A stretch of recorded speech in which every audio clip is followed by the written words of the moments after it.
Hey, what's up guys? Tonight's topic is Premier League. 10 talking points from the weekend's action. Well, Ten Hag derby selection backfires while Mikel Arteta appears to be building something special at Arsenal. Number 1. Ten Hag confused with Casemiro derby decision. Ten Hag is nothing if not a serious football man, but there was an element of comedy about Manchester United's relevancy at the Etihad. It was during the comment from the Ten Hag that Cristiano Ronaldo didn't appear, out of respect for his big career. They may or may not be a brilliant, caustic joke. More significantly was the Casemiro faces as he come with the game already dead. Having worked his way through 5 Champions League made us only to discover that, in fact, he's not as good as Scott McTominay. So, some useful information there for the Brazilian. Ten Hag is the latest unit manager, caught between ill-fitting celebrity signings and current team building. 37 years old celebrity black hole was never likely to be a Ten Hag kind of guy.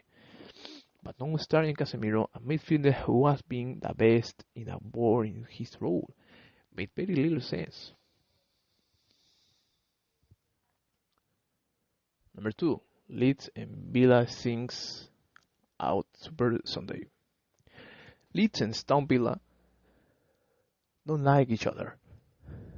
Their previews for competitive meetings include 23 yellow cards and red card.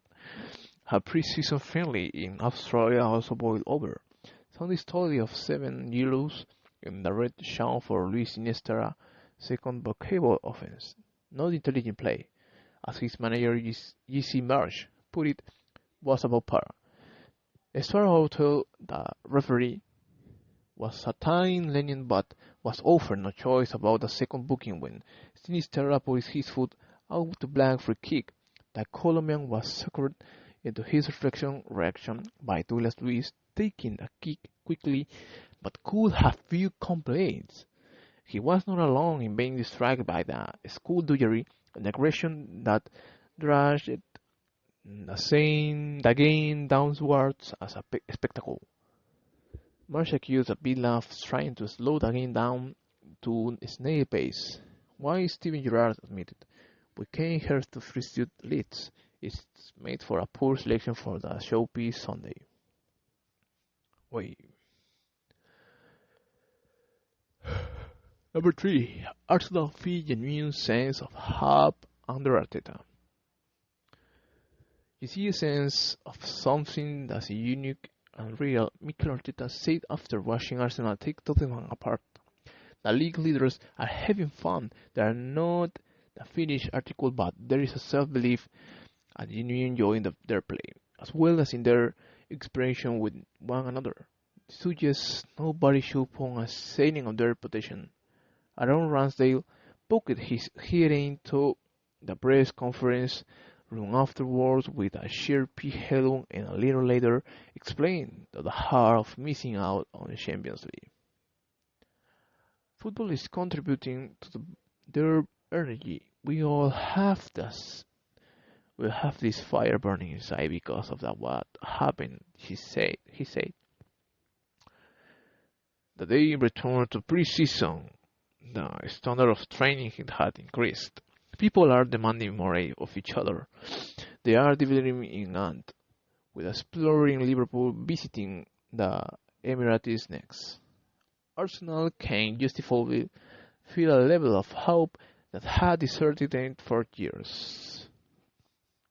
Therefore, is counter-tracking for working for Tottenham?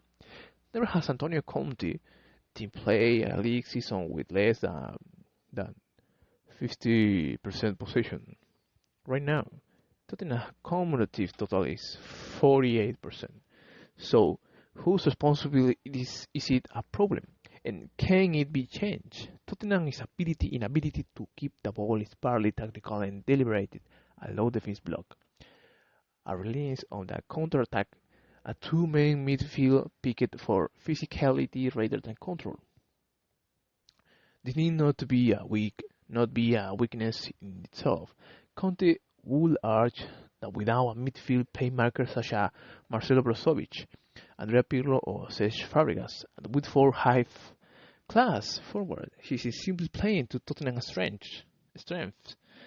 But it does mean they will often be forced to soak up pressure against the more technical sides. Number 5. Anxiety grips Anfield amid defensive uncertainty. The pressure inside Anfield was palpable as Liverpool struggled to preserve a 3-2 lead over Brighton. It was also revealing when Jurgen Klopp compared the anxiety that he shared to the early Here attack days of rain. When he would alert supporters hitting for the exits before the final whistle. The dogs are back with good reason. Over the service side were inexpressive at times and could have been for a inside 7 minutes, while Liverpool's ability to recover cannot be overlooked, nor can their defensive weakness. With Arsenal and Manchester City up next in the Premier League, the recovery flow needs addressing immediately. We are trying to put pressure on the ball teams are adapting to us as well. Admir Mandik, who error allowed Leandro Trossard to secure his hat-trick. Defending start from the front and we all do together. We have to get back to the consistency and play with joy and freedom. But it all starts with doing together and working hard. Number 6. Let's leave legacy of style without substance.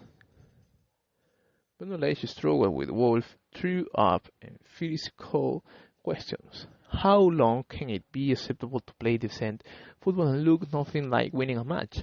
Sunday's sacking brought the answer at the London Stadium. The closer play came from late. Team Bat will show it. Nothing like indecision that brought West Ham goals. Wolf had won just once in 15 league matches and scored only 3 seasons. Without the suspended Nathan Collins, their defense was revenged by West Ham Jarrod Bowen. Number 7. Longstaff thanks loyal fans after Fulham rout. If anyone episode Newcastle hungry in a hammering of Fulham, then it was Sean Longstaff. While Miguel Almiron deservedly took the headlines for his wonder strike, the 24-year-old midfielder set a tone throughout and the Craven Cottage's Eddie Hoof's side took full advantage of Nathaniel Callaghan's red card for his poorly timed challenge of Longstaff. The lifelong Newcastle fan clearly enjoyed celebrating his goal with the travelling supporters just before halftime, and on day when most of the country red networks around the hat. Longstaff paid tribute to under the commitment. Number 8. Easy inning Tower to front for Crystal Palace. Well, it wasn't a sort of fury and frustration for Crystal Palace, and overall they didn't play well, but in defeat by Chelsea, the were still positive for the South London club. Among another encouraging display by Eberechi, almost a year from his return to action after a serious knee injury. The 24-year-old was especially lively present in the first half, connecting midfield with attack and twice forcing Kepa Arrizabalaga into duty, which visually hit laundry drifts. He also carried out his share of defensive duties and added to his other performances this season, most notable in the 1-1 draw at